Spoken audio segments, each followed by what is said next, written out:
एक राजा ने अपने महल में गरीबों के लिए भोजन तैयार कराया, लेकिन दुर्भाग्यवश खीर में एक सांप गिर गया।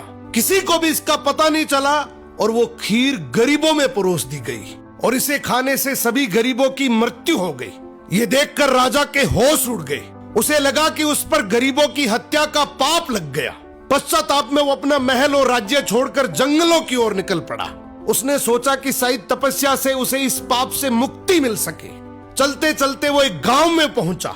गांव के चौपाल में बैठकर उसने पूछा कि क्या इस गांव में कोई ऐसा परिवार है जो सादा जीवन और भक्ति में विश्वास रखता हो। गांव वालों ने बताया कि यहाँ एक भाई बहन रहते हैं जो बहुत ही सादगी और भक्ति से जीवन बिताते हैं। राजा उसी घर में ठहर गया। अगली सुबह राजा ने देखा कि वो लड़की ध्यान में बैठी हुई है। आमतौर पर वो जल्दी उठकर घर का काम और नाश्ता बना लेती थी, लेकिन उस दिन वो काफी देर तक ध्यान में लीन रही।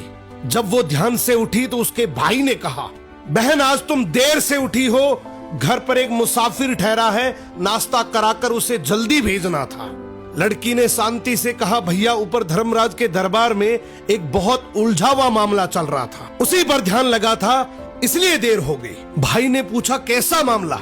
लड़की बोली, एक राजा ने गरीबों के लिए भोजन बनवाया था, लेकिन दुर्भाग्यवश खीर में सांप गिर गया और वही खीर खाने से सभी गरीबों की मृत्यु हो गई। अब धर्मराज ये तय नहीं कर पा रहे हैं कि इस पाप का दोष राजा को लगे या उस सांप को या फिर उस नौकर को जिसने बिना जांचे खीर परोस दी थी।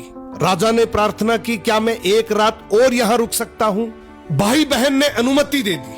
उधर गांव की चौपाल में दिन भर लोग बातें करते रहे कि पता है फला राज्य के राजा ने अपने राज्य के गरीबों को हटाने के लिए उन्हें जहरीला भोजन खिलाकर मरवा दिया। बिना सच जाने लोग निंदा करते रहे।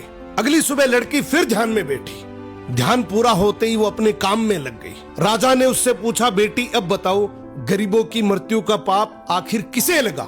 लड़की ने शांत स्वर में कहा, वो पाप उन लोगों को लगा जो चौपाल पर बैठकर बिना सच जाने निंदा कर रहे थे। राजा की आंखें भर आई, ये जानकर कि वो इसका दोषी नहीं है। जिंदगी में याद रखना, दूसरों के पाप गिनने वाला इंसान अक्सर अपने सर पर सबसे बड़ा पाप उठा लेता है।